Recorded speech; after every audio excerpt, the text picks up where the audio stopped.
Mesdames et messieurs, bonsoir. Plusieurs morts et des blessés, c'est le bilan d'un accident de circulation qui s'est produit sur la route bypass au niveau du triangle qui mène vers l'université de Kinshasa.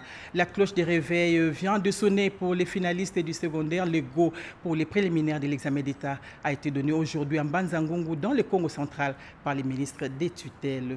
Le temps pour nous de vous donner l'actualité.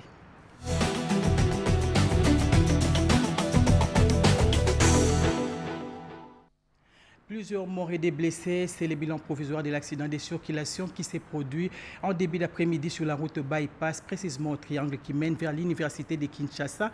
Aussitôt informé, le ministre de la Santé et des Sandios cliniques universitaires de Kinshasa. C'est un reportage de Sandra Wallo. 14 morts et plusieurs blessés, c'est le bilan provisoire d'un accident de circulation grave qui s'est produit sur la route bypass, précisément au triangle qui mène vers l'université de Kinshasa. Un camion de type Ben appartenant à une entreprise chinoise de construction a connu une panne de frein et a fini sa course en ramassant des véhicules de transport en commun, de motos et de piétons. Aussitôt informés, les membres du gouvernement ont effectué les déplacements sur le lieu de l'accident, notamment les vice-premiers ministres, ministre de l'Intérieur, Gilbert Kankonde Malamba, et les ministres d'État, ministre de la Santé publique, Dr Eteni Longondo, pour s'enquérir de la situation. Les deux membres du gouvernement étaient au chevet des blessés internés aux cliniques universitaires de Kinshasa. Vraiment, je suis étonné de savoir qu'il y a ces genres de camions d'abord qui peuvent circuler à Kinshasa. Il faudrait que nous puissions faire encore un effort pour que la circulation soit très bien contrôlée au niveau de Kinshasa pour éviter ces genres d'accidents. En tout cas, au niveau des cliniques universitaires ici, nous avons 14 décès et le médecin directeur, il va faire un état de besoin et le gouvernement va prendre et le soin et l'enterrement en charge. Les trains de l'examen d'État édition 2020 viennent de quitter la gare. Les épreuves préliminaires ont été lancées aujourd'hui en Banzangongo, dans le Congo central, par le ministre d'État en charge de l'enseignement primaire, secondaire et technique, Willy Bakonga. 8650 candidats autodidactes participent à ces épreuves dans toute la République démocratique du Congo. C'est un reportage de Rodépande. De l'enseignement primaire, secondaire et technique, Willy Bakonga a lancé ce dimanche 16 février l'épreuve préliminaire à l'examen d'État édition 2020 pour les candidats autodidactes. L'Institut technique agricole et vétérinaire Bolingo, dans la cité de Mbanzangongo, province du Congo central, a été choisi pour le démarrage de ces épreuves préliminaires. Au total, 8650 candidats participent à cette session préliminaire sur l'ensemble du pays. Devant les autorités provinciales de l'EPST, dont le ministre provincial Willy Bakonga a encouragé le candidat pour le bon choix opéré, celui de retourner aux études, et les a appelés à la discipline en vue de bien se préparer à la grande compétition. Je lance aujourd'hui, ce jour, l'épreuve préliminaire de l'examen d'État 2020. Et je souhaite bonne chance à tous les finalistes autodidactes. Le ministre provincial de l'EPST a quant à lui salué les efforts de Willy Bakonga et toute son équipe de réformer le secteur de l'éducation en RDC, en présence de toutes les autorités des 3 zones éducationnelles que compte le Congo central. Les malles contenant les questionnaires ont été ouvertes et inspectées avant de remettre les items aux candidats. L'épreuve préliminaire est la première étape qui ouvre la voie à l'examen d'État sésame d'accès aux études supérieures et universitaires en RDC. Le choix du Congo central pour le lancement de ces épreuves a été motivé par les meilleurs résultats que réalise cette province à l'examen d'État ou au TENAFEP. En politique, Madame le vice-premier ministre, ministre du Plan, était avec les membres de son parti politique AARC aujourd'hui. Élisée Mounemboué a échangé avec eux sur la situation politique de leur Chimène Kamoka. Premier ministre et ministre du Plan et présidente des AARC a amené les priorités du gouvernement et la spécificité de la vision du chef de l'État et président de la République à la base du parti politique Action Alternative pour la Renaissance du Congo. Elle a pris le temps de ficeler le message pour un public voué à la cause de cette alternance politique, pacifique et civilisée. Un soutien fort pour la concrétisation des actions concrètes que connaît le pays. Devant cette assemblée, le vice-premier ministre et ministre du Plan, Madame Élisée Mounemboué, Mouné Mboueta Moukoumoué a appelé ses membres à soutenir la paix, à condamner les actes terroristes et surtout à participer aux efforts de développement. Nous avons 6 députés provinciaux et 2 sénateurs. Notre regroupement est deuxième force du FCC. Nous avons des représentants dans toutes les institutions, donc notre bilan est positif. Nous allons participer à toutes les activités politiques de notre famille politique, de notre regroupement politique. Voilà, mais l'essentiel pour nous, c'est implanter notre parti, c'est déjà commencer à voir comment préparer les élections de 2023. Elle leur a aussi invité à s'accorder sur les questions politiques pour que son parti politique Action Alternative pour la Renaissance du Congo garde sa position du poids politique, sinon améliorer sa cote du point de vue des élus à la base. Plusieurs membres du gouvernement de la République, députés et sénateurs, ont participé à cette rencontre qui n'est pas la première. Kinshasa est des cœurs avec la population de l'Est victime des épidémies et des barbaries des forces négatives. C'est le message de la présidente de l'Assemblée nationale, Janine Mabunda, dès son arrivée aujourd'hui à Goma. Sylvie Moimbo. Elle est présidente de l'Assemblée nationale. C'est la première fois qu'elle foule le sol de Goma dans le Nord Kivu. Au pied de l'avion, le gouverneur de province Karlin Zanzu Kasivita, les députés nationaux élus du Kivu, les députés provinciaux et plusieurs autres personnalités politico-administratives. L'honorable Janine Mabunda Liokomoudiaï, qui est en route vers Béni, en visite des cœurs et de l'unité avec ces peuples longtemps meurtris, a été très bien accueilli par les hommes et femmes de toutes les couleurs politiques, sans distinction, auxquels se sont ajoutées les organisations de la société civile du Nord Kivu. Un accueil qui traduit la joie de cette population de voir le speaker de la Chambre basse du Parlement. Dans le cadre de ses vacances parlementaires, Janine Mabunda Liokomoudiaï a privilégié le Nord Kivu, étant donné le lourd tribut que cette province continue à payer pour retrouver la paix. Après le mot d'accueil du gouverneur Karlin Zanzu Kasivita, la présidente de l'Assemblée nationale a rassuré toute l'assistance quant à l'attitude de Kinshasa envers le Nord Kivu, frappé par la maladie à virus Ebola ainsi que l'insécurité persistante. Pas de grands discours ce jour, a-t-elle répété devant une foule assoiffée de l'écouter. C'est une visite d'unité, de paix et de solidarité à nos frères et sœurs de la province du Nord Kivu et particulièrement nos frères et sœurs de Béni. Aujourd'hui, c'est pour tout le monde, ce n'est pas pour les partis, c'est pour toute la population du Nord Kivu. Encourager nos FARDC, encourager les médecins qui luttent contre Ebola et essayer d'avancer ensemble dans l'unité et dans la paix. La présidente de l'Assemblée nationale compte rencontrer toutes les couches socio-culturelles pour porter plus haut leurs doléances. Les conditions parfois déplorables d'accouchement et de prise en charge des nouveau-nés dans certaines formations médicales de Kinshasa. Voilà ce qui a poussé la présidente de la fondation Denise Nyakiro Tshisekedi à visiter l'hôpital général des références d'Enjili et les centres hospitaliers de Kingasani sur place. La première dame de la République démocratique du Congo a sensibilisé les femmes sur la planification familiale. Naïcha Kialamouila. L'un des plus grands mystères qui entourent l'existence humaine est celui de donner la vie. L'accouchement, un moment privilégié pour la femme, et parfois de danger extrême. À bout de souffle mais heureuse, cette femme en est à sa 4e césarienne.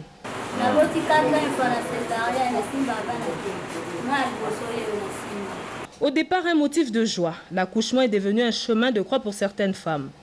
La vétusté des matériels, la carence de médicaments en sont les principales causes. L'illustration parfaite est celle de l'hôpital de référence d'Enjili, autrefois appelé Mama Mobutu. Le constat est fait ce jour par la présidente de la fondation, Denise Nyakiro Tshisekedi, qui sans hésiter promet de solliciter une rénovation. Nous demandons à ce que la première dame puisse faire aussi un plaidoyer pour nous au niveau du ministère de la Santé publique pour qu'on puisse agrandir l'hôpital. Il y a un projet qui existe avec la BADEA, un projet qui existe depuis 2013. Ils nous ont fourni de l'équipement, mais il reste la phase de construction. Oui. Je pense que si cela est fait, ça va résoudre beaucoup de problèmes pour notre hôpital. Pour donner une réponse partielle à la question des soins, la Fondation a doté 7 établissements de kits d'accouchement ainsi que de produits et médicaments pour nouveau-nés de cet hôpital très sollicité. Je suis contente de ces gestes posés par Maman Denise. Que les seigneurs la bénissent. Nous ne savions comment honorer nos factures et elle nous a aidés. J'ai béni les seigneurs pour cette grâce. La première dame vient d'honorer ma facture. Je suis dans la joie.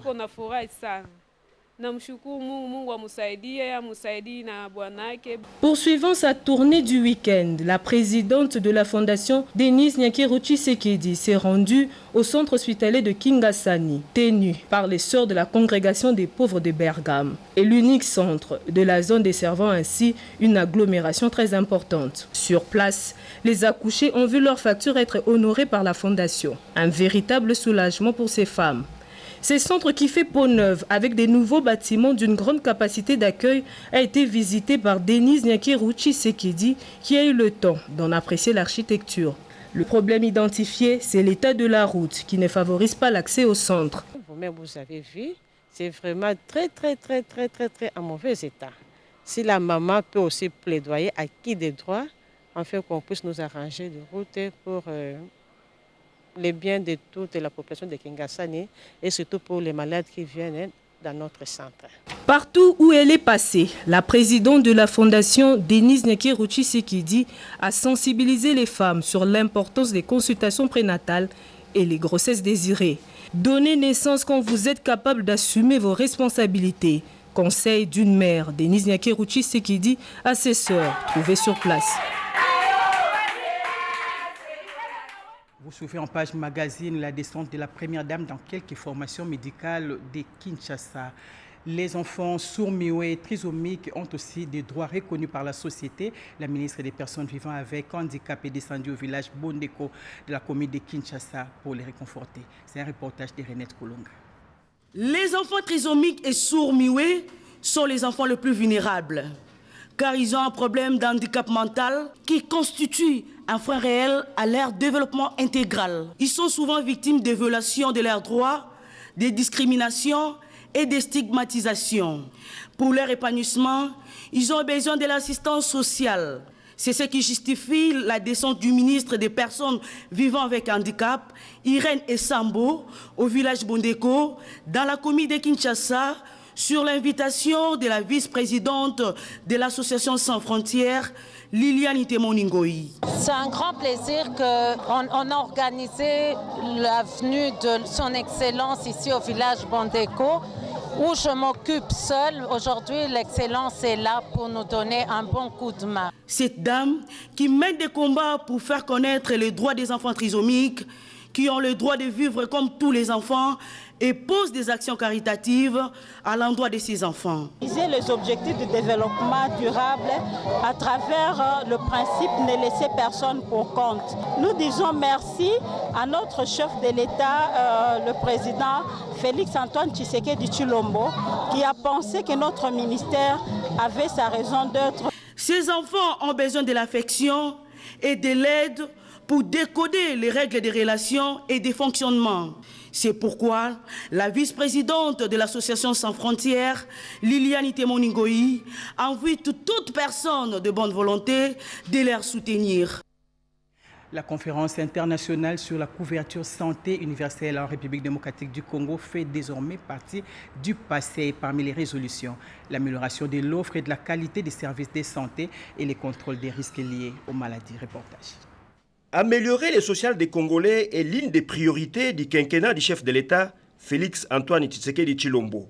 Voilà qui a justifié la tenue du 14 au 15 février 2020 de la première conférence internationale de Kinshasa sur la couverture santé universelle et les soins de santé primaire en République démocratique du Congo, dont il est l'initiateur avec l'appui de l'OMS, Organisation mondiale de la santé et autres partenaires techniques et financiers.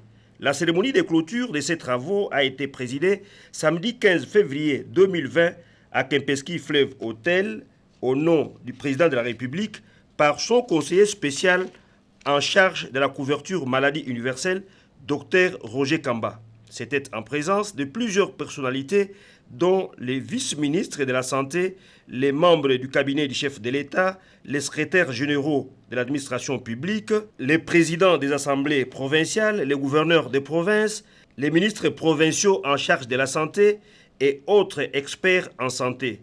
Question pour le gouvernement congolais d'engager la République démocratique du Congo dans le processus de la mise en œuvre du plan stratégique national de la couverture santé universelle à travers les mutuelles de santé et le partenariat public-privé. Docteur Roger Kamba, conseiller spécial, confirme ici la détermination du président de la République quant à l'application des résolutions formulées par les participants. Il s'est agi de mettre tous ceux qui sont experts dans le domaine au niveau national et au niveau international pour déterminer effectivement la réalité opérationnelle. Est-ce qu'on peut vraiment y aller? Et la réponse est complètement oui.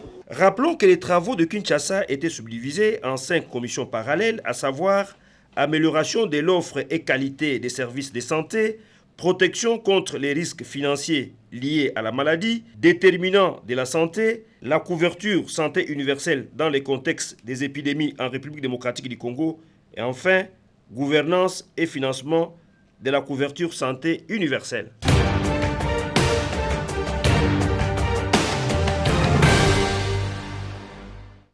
Outre son entretien avec le directeur général de l'Organisation mondiale de la santé, OMS, pour le programme de couverture sanitaire, le chef de l'État Félix-Antoine Tshisekedi Tshilombo a fait la ronde des chantiers de Kinshasa, question de se rendre compte de l'état d'avancement des travaux. La semaine du président avec Pierre Kibambe. Somoïsa. Les États-Unis d'Amérique appuient la vision du président Félix-Antoine Tshisekedi Tshilombo sur le développement et la volonté du peuple congolais pour le changement, la restauration de la paix et la sécurité sur l'ensemble du territoire national, ainsi que la lutte contre la corruption et l'impunité. Peter Pham, envoyé spécial des USA pour les Grands Lacs, l'a déclaré à la presse. Pour l'homme d'État américain, les États-Unis vont entreprendre un partenariat privilégié avec la RDC dans plusieurs domaines, notamment de la santé, de l'éducation et de l'énergie. Aussitôt après son entretien avec le président de la République, Félix-Antoine Tshisekedi Tshilombo, l'envoyé spécial Peter Pham, accompagné de l'ambassadeur des États-Unis d'Amérique en RDC, Mike Hammer, ont assisté à la signature d'un protocole d'accord entre la RDC et General Electric dans les secteurs des infrastructures hydroélectriques et de la santé. General Electric est une entreprise américaine opérant dans 25 pays africains. La cérémonie de signature de ces protocoles d'accord s'est déroulée entre le représentant de General Electric, Georges Dienga, et les ministres de l'énergie et ressources hydrauliques, Eustache Mouanzi, et son homologue de la santé, Eteni Longondo. Au cours d'un point de presse animé à l'issue de cette cérémonie, les deux membres du gouvernement ont expliqué les avantages de l'accord signé. Jeudi 13 février 2020, le président de la République Félix-Antoine Tshisekedi Tshilombo a quitté sa résidence à la Cité de l'Union africaine pour une longue tournée à travers la ville de Kinshasa. Il s'est agi d'une visite d'inspection des grands chantiers de la capitale. Le chef de l'État a tenu à s'enquérir personnellement de l'état d'avancement des travaux après avoir entendu des plaintes de la population qui noisent sur la lenteur enregistrée dans certains chantiers de la ville. Premier site visité, le campus de Kinshasa. Sur instruction du président de la République, les infrastructures d'accueil des étudiants doivent être réhabilitées après des incidents survenus à l'université de Kinshasa. Sur la colline inspirée du Moamba, le chef de l'État a été salué par le staff dirigeant de l'UNIKIN et le corps professoral devant le bâtiment administratif. Aussitôt après, il a visité les hommes en réhabilitation au plateau. Les travaux seront exécutés par l'entreprise WGC. Le président de la République n'a pas quitté le Moamba sans avoir visité les travaux de l'avenue de l'université. Cette dernière avait été coupée en deux par une érosion dévastatrice lors des pluies diluviennes, supervisées par l'Office de voirie et drainage, ont été exécutées sans désemparer. Le remblayage, la construction des ouvrages d'assainissement, les caniveaux, les collecteurs terminés, la chaussée n'attend plus que la couche de macadam avant sa réouverture pour donner l'accès à l'université de Kinshasa. Dès Livulu, le cortège présidentiel s'est dirigé vers l'avenue Kianza où le pont reliant les communes d'Elemba et Ngaba s'est écroulé. Les travaux de construction des nouveaux ponts doivent être exécutés dans les meilleurs délais pour assurer la circulation de la population, a ordonné le chef de l'État. C'était ensuite au tour des sauts de moutons en construction d'être visités par le président de la République. Un coup d'accélérateur doit être donné aux travaux des sauts de moutons des quartiers Pascal et Bitabé sur le boulevard Lumumba, tandis qu'au niveau des quartiers de Bonhomme, les travaux ont atteint plus de 50% de réalisation. Une note favorable également au rond-point Mandela dans la commune de la Gombe, où les travaux sont exécutés à 75%. Le chef de l'État a donné des instructions précises pour que l'ensemble des travaux soient réalisés dans les délais raisonnables. Après la visite des sauts de moutons, la délégation s'est rendue au camp Tchachi où des logements sociaux sont construits. Inscrits dans les programmes d'urgence des premiers 100 jours du président de la République Félix-Antoine Tshisekedi Tshilombo, ces logements sociaux seront bientôt remis à leurs destinataires. Sur les 300 maisons en construction au camp Tchachi, 200 sont achevées. Il s'agit des maisons préfabriquées modernes de plus d'une cinquantaine d'années de vie. Une promesse tenue du chef de l'État Félix-Antoine Tshisekedi Tshilombo. Tedros Adhanom, directeur général de l'Organisation mondiale de la santé, a été reçu par le président de la République Félix-Antoine Tshisekedi Tshilombo à la Cité de l'Union africaine. Au centre de leur entretien, le programme national de couverture sanitaire. Le responsable numéro 1 de l'OMS s'est félicité de constater que le président de la République est en contact permanent avec son organisation afin que tous les Congolais accèdent aux soins primaires. Le directeur général de l'OMS a indiqué avoir aussi échangé avec le chef de l'État sur la maladie à virus Ebola qui est à sa phase finale, a-t-il noté.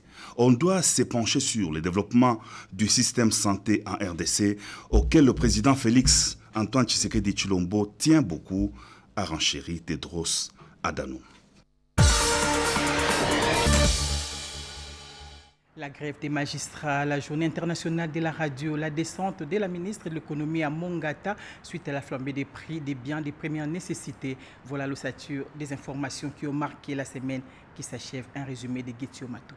Plusieurs événements ont eu à marquer la semaine qui s'achève. On retient le démarrage des travaux de réhabilitation de hommes des étudiants de l'université de Kinshasa, saccagés lors des incidents malheureux survenus sur le campus universitaire à la colline inspirée. Et en croire le ministre de l'Enseignement supérieur et universitaire, ces travaux vont prendre fin au mois d'octobre prochain, c'est-à-dire avant la rentrée académique 2020-2021. Les toges noires représentés par les magistrats ont choisi d'arrêter le travail pour faire entendre leur voix et c'est depuis lundi qu'ils ont déclenché leur mouvement de grève. Les magistrats réclament l'application du tableau barémique déposé au gouvernement en 2011 ainsi que la hausse des salaires et l'amélioration de leurs conditions de travail. Leur mouvement a trouvé écho. Le vice-premier ministre, ministre de la Justice et garde des Sceaux Célestin Tundaya Kassende a échangé avec les syndicats des magistrats pour un dénouement heureux à travers une solution durable à cet arrêt de travail. Gratuité de l'enseignement de base en marche, le ministère d'État de l'enseignement primaire, secondaire et technique vient de lancer l'opération d'identification des enseignants, nouvelles unités et des écoles en République démocratique du Congo. Ces professionnels de la grève vont bel et bien percevoir leur dû au mois d'avril 2020. Confirmation du ministre d'État Willy Bakonga. Les travaux de construction de sauts de moutons créent de grands bouchons dans les principales artères et routes quinoises où s'exécutent ces ouvrages. Au niveau du quartier des Bonhommes, dans la commune de Matete, une solution palliative a été trouvée. L'aménagement d'une voie annexe parallèle au boulevard Lumumba. Question de rendre fluide la circulation des véhicules dans ce coin de la capitale. Triste événement cette semaine, on compte un mort et des graves blessés. C'est le bilan de l'accident de circulation survenu à la hauteur de l'avenue des Huileries. Un minibus de marque Mercedes 207 qui faisait le transport en commun a connu un sérieux problème de frein et a causé mort d'homme. D'où la question de contrôle technique des véhicules exécutés il y a peu mérite d'être relancée. hausse des prix de produits de première nécessité qui alimentent la ville de Kinshasa. L'une des causes, plus de 7 barrières de Mongata à Kinshasa. Conséquence, augmentation des prix de produits sur le marché. La ministre de l'économie nationale, Akasia Bandoubola, est descendue à Mongata pour palper du doigt les réalités sur place et prêter oreille attentive aux desiderata des commerçants, de la population et des usagers de la route. La société commerciale de transport et de port ex-Onatra vient d'être dotée d'une nouvelle locomotive, fruit de la coopération technique avec le Japon. Cet engin va faciliter le transport de personnel et de leurs biens entre Kinshasa et Matadi. C'est le ministre des Transports et Voies de Communication Didier Manzenga qui a présidé la cérémonie de la réception de cet engin à la gare centrale de Kinshasa, et ce, devant témoins. L'office de route est en ce moment en train d'abattre un grand travail de stabilisation de l'érosion sur la route nationale numéro 2 à Bukavu qui prend de plus en plus des allures inquiétantes.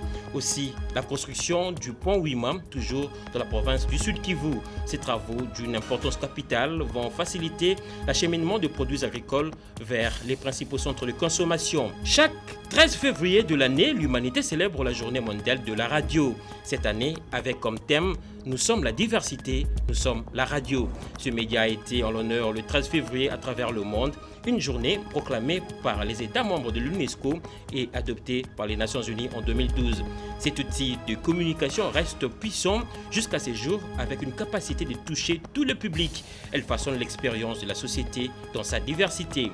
Et cette année, l'UNESCO invite les stations de radio à promouvoir la diversité à la fois dans les salles de rédaction et sur les ondes. Un lot important de moustiquaires imprégnés d'insecticides a été détourné par des inciviques et saisi par la police nationale congolaise. Il vient d'être remis aux représentants du programme national de lutte contre le paludisme par la police judiciaire. Le ministre d'État de la Santé, le docteur Eteni Longondo, a effectué une visite d'inspection à l'aéroport international de Njili dans le cadre d'un exercice de simulation de détection de coronavirus. Et juste après, il a reçu le directeur général de l'Organisation mondiale de la santé venu à Kinshasa prendre part à la conférence internationale sur la santé universelle qui s'est tenue du 14 au 15 février.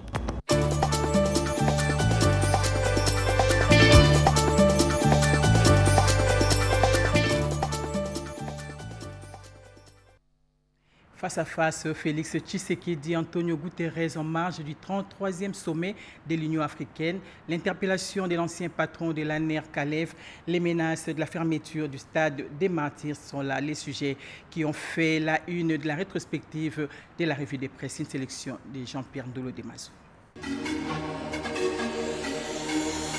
La paix en République démocratique du Congo a été au cœur de la rencontre entre le président Félix Tshisekedi et le secrétaire général des Nations Unies, Antonio Guterres. C'est ce que rapporte lundi Mediacongo.net, ceci en marge de la 33e session ordinaire des chefs d'État de l'Union africaine. Le secrétaire général des Nations Unies a réitéré la disponibilité de la MONUSCO pour un appui multiforme en vue de l'instauration de la paix dans l'est de la République démocratique du Congo. Jeune Afrique évoque l'interview controversée sur le Rwanda qui a coûté le licenciement d'un journaliste de BBC Afrique. Jacques Matante a commis le péché d'avoir réalisé en novembre 2019 une interview avec l'écrivain Charles Onana, auteur du livre Rwanda, la vérité sur l'opération turquoise. Pour Scoop RDC.net, les motivations sur le licenciement du journaliste congolais de BBC sont ailleurs et Scoop RDC.net de se poser la question, est-ce par peur d'être traduite en justice ou d'être interdite de ses programmes au Rwanda que la BBC a sacrifié son journaliste? Cassinfo.ca pense quant à lui que Jacques Matante fait les frais du génocide rwandais qui demeure toujours délicat. Des enquêtes diligentées par la justice sur les dépenses autour du programme de 100 jours. Politico.cd épulche le sujet dans son édition de mardi. Ces enquêtes se font sur injonction du vice-premier ministre en charge de la justice et garde de Sceaux. Et le potentiel de se demander à propos de cette enquête, est-ce le début de la rupture? Les réquisitions lancées par le parquet coïncident selon le journal avec la volonté affichée du président Tshisekedi de rompre avec les antivaleurs judiciaires du passé. L'agence congolaise de presse annonce le même jour le lancement des travaux de réhabilitation des hommes des étudiants de l'université de Kinshasa.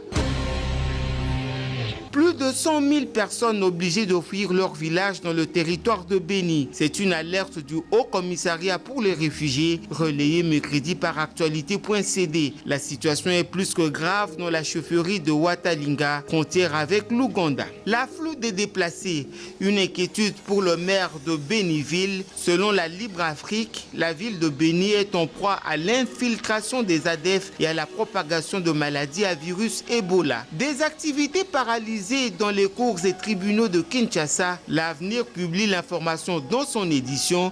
Les magistrats sont à leur deuxième jour de grève. Ils réclament l'application de leur nouveau barème salarial. Kalev Moutante, l'ancien patron de l'ANER, défraie la chronique jeudi.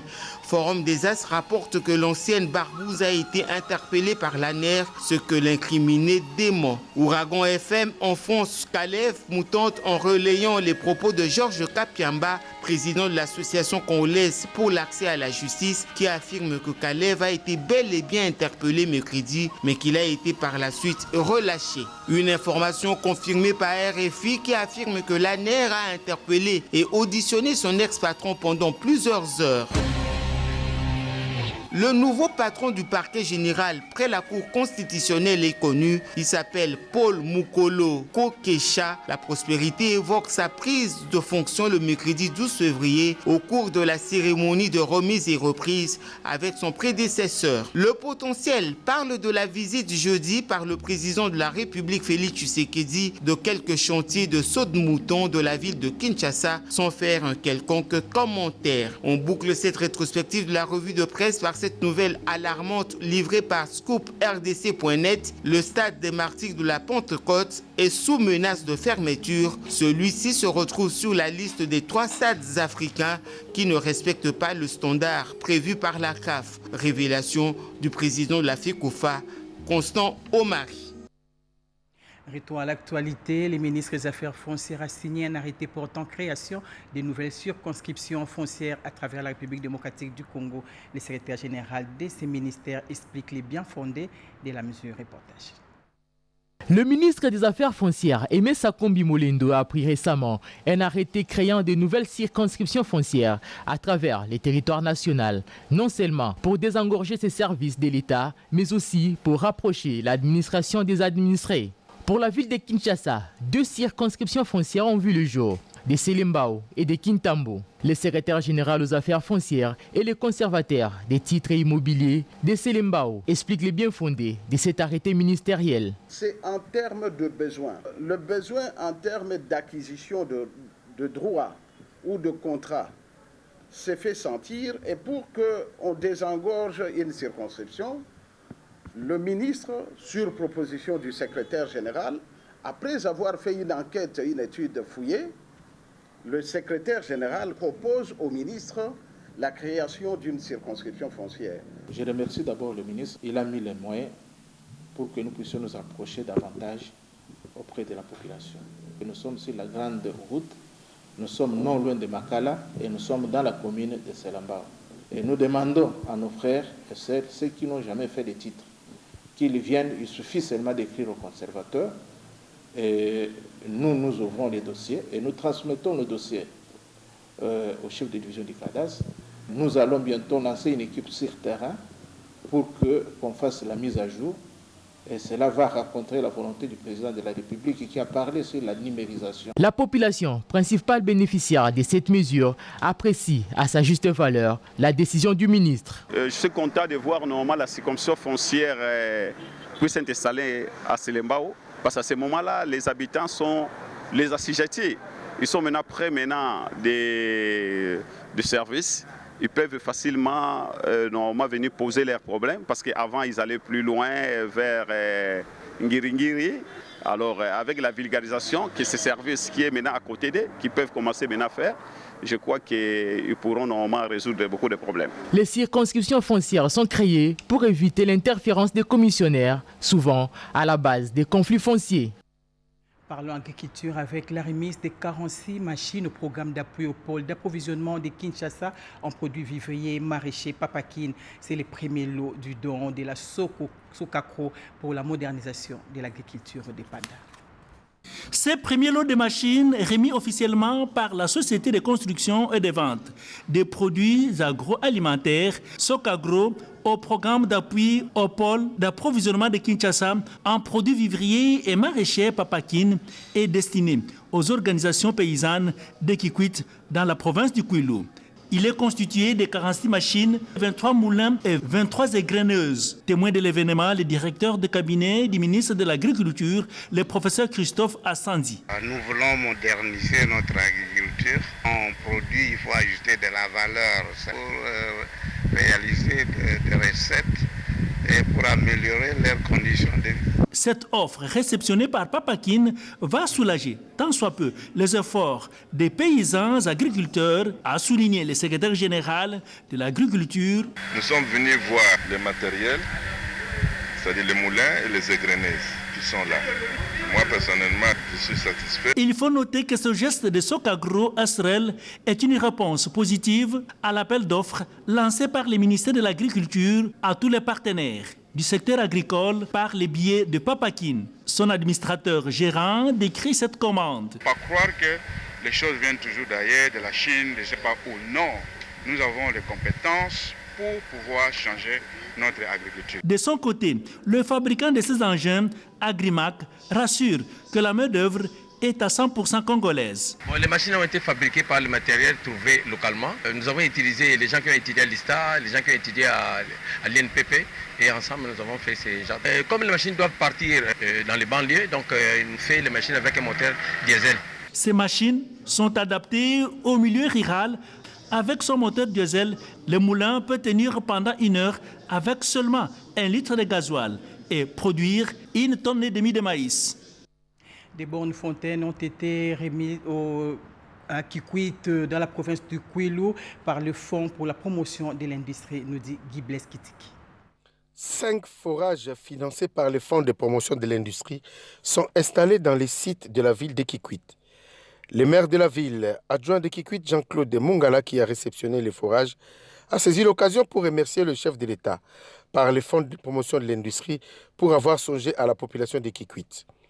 La population est soulagée avec ces 5 forages qui se situent dans les 4 quartiers dont un 5e se trouve dans l'enceinte de l'hôpital Sebeko, territoire de Massimanimba. Initié par l'ONGD Acodège et exécuté par FECO. Chaque forage est doté de 3 bornes fontaines avec 2 robinets.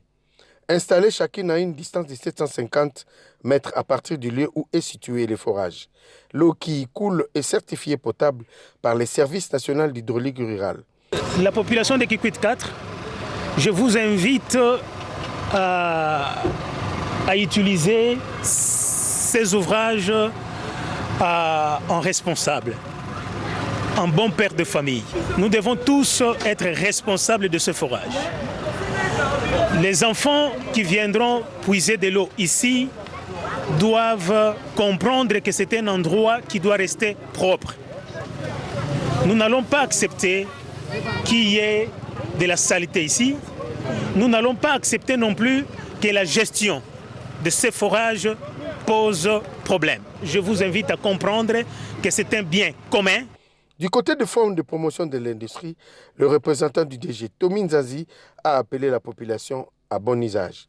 Le FPI est un instrument de développement au service du gouvernement, donc de la République démocratique du Congo. Le FPI finance pour des ouvrages d'utilité publique. Bien sûr, il y a eu des difficultés, les intempéries, et tant d'autres contraintes qui ont fait que ça a pris du temps. Mais le FPI n'a pas manqué de ménager aucun effort pour que ces ouvrages soient une réalité. Le Fonds de promotion en exécution du programme d'urgence de 100 jours du chef de l'État a construit des forages dans d'autres provinces du pays. Les forages sont opérationnels et contribuent à l'amélioration de la desserte en eau potable.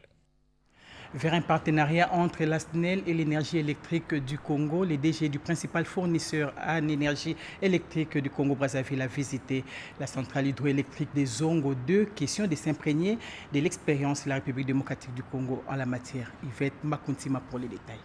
La République démocratique du Congo peut exporter son savoir en matière de maintenance et réhabilitation des centrales hydroélectriques en Afrique. Zongo 2, ouvrage moderne conçu à la limite de l'ingéniosité humaine, intégrant un système blindé dans les cadres de la coopération avec la Chine. Via l'entreprise Sino Hydro, sert aujourd'hui des modèles à la République voisine du Congo. La Société nationale d'électricité SNEL SA serait donc l'interlocutrice valable pour la réhabilitation du groupe 2 de la centrale de Mokoukoulou ainsi que celle d'Imboulou dont les matériels tardent d'arriver suite au coronavirus qui sévit en Chine. Pour trouver une solution aux perturbations que connaît la population de l'autre rive, le directeur général de l'énergie électrique du Congo et caressé, Jean-Bruno Danga Adou, qui séjourne en RDC, a eu de fructueux échanges avec les directeurs du département Afrique de l'Ouest et du centre des Sino Hydro, Andy Liu. Ils ont l'expertise, c'est des gens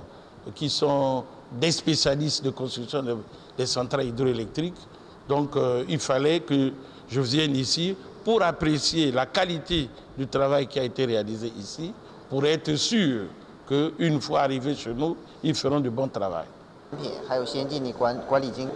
Nous voudrions aussi amener notre technologie moderne, notre équipement moderne et notre gestion moderne en face à Brazzaville. Nous souhaitons donc, à travers notre effort, on va avoir une grande contribution dans le secteur électrique à Brazzaville. Convaincu de la pertinence de ces nouveaux partenariats, le directeur général de l'énergie électrique du Congo a visité les installations de cette centrale située dans la province du Congo central d'une capacité de 150 MW répartie en 5 MW pour les 3 machines. Les enseignants et les étudiants des universités veulent en savoir plus sur la perception de la taxe aéroportuaire appelée GOPAS. Pour ce faire, ils ont été conviés à un café scientifique. Des explications de Fifi Mokundi. En application depuis 2019, la gestion de fonds pour le développement des infrastructures aéroportuaires IDEF, communément appelée GOPAS, suscite plusieurs interrogations. Les scientifiques ne sont pas en reste, d'où ces débats sur l'importance et l'utilité du GOPAS, cette taxe aéroportuaire perçue sur chaque passager embarqué et sur les frais à l'embarquement ainsi que ceux débarqués de vols internationaux aux différents aéroports congolais. Dans cette démarche de l'Observatoire de la gouvernance, les chercheurs, enseignants et étudiants des universités ont eu accès à l'information fiable et vérifiable. C'est à travers l'intervention du professeur Émile Bongeli et président du conseil d'administration de la Régie des voies aériennes, orateur à ces cafés scientifiques. Pour le professeur Bongeli, le GOPAS a pour finalité d'assurer la rénovation des infrastructures et des équipements aéroportuaires, chose faite à travers les différentes réalisations au site aéroportuaire du pays. La RVA gère ses ressources en tant qu'organe technique du gouvernement. La gestion des ressources de l'IDEF est contrôlée régulièrement par l'État propriétaire. L'Observatoire de gouvernance s'est dit édifié. Nous avons noté que le GOPAS sert essentiellement à rembourser l'argent des crédits qui sont engagés, par exemple, pour la construction d'une nouvelle tour de contrôle. Toutefois, les informations apportées seront vérifiées davantage à travers les visites guidées aux installations des aéroports, une façon de concilier la parole à l'acte. En sport, la République démocratique du Congo va abriter pour la première fois les sièges d'une confédération sportive continentale. Il s'agit de la Confédération africaine de football de table qui sera dirigée par les Congolais. Bienvenue Ilanga, décision prise à l'issue du premier congrès de cette spécialité tenue du 13 au 16 février 2020. On écoute Farid Louras, président de la Fédération internationale de football de table. Aujourd'hui, c'est le premier congrès de football de table en Afrique. Donc c'est un moment historique pour notre discipline, c'est un moment historique pour le football de table. Nous avons décidé collectivement et à l'unanimité, ce qui est quelque chose d'important, que la Confédération africaine de football de table aura son siège social en République démocratique du Congo et que nous confions la présidence de cette confédération à la République démocratique du Congo à travers l'AFECAFETA et son président. Donc nous sommes ravis de ces échanges, ravis des décisions qui ont été prises Et pour aller encore un petit peu plus loin, nous avons pris une décision aussi importante que les autres, c'est de faire en sorte que cette confédération ait un premier objectif qui doit être soutenu par les autorités de la République démocratique du Congo et la FECAFOTA, qui est la fédération officielle du football de table sportif au Congo. C'est à la fois celui de faire en sorte d'avoir au plus tôt 18 pays qui reconnaissent aussi le football de table comme un sport en Afrique, l'organisation de la première Coupe d'Afrique des Nations de football de table qui aura lieu en 2022 et nous nous sommes donné encore quelques semaines pour prendre le temps d'étudier les dossiers et de faire en sorte d'avoir un événement de qualité, un événement majeur pour le sport en Afrique. 4 jours importants, 4 jours qui feront date en Afrique, mais qui feront date aussi au niveau international. La plupart des pays dans le monde, je pense aux pays notamment asiatiques et vous suivrez à 22h l'émission Point de vue qui a reçu le ministre d'État en charge de la coopération, Guillaume Manjolo. Ce journal touche à sa fin de partout où vous avez suivi. Merci de l'attention que vous avez accordée à la radio-télévision nationale congolaise. Les prochains journaux, c'est à 0h avec Lisette Mouchinga Mutombo. Bonsoir.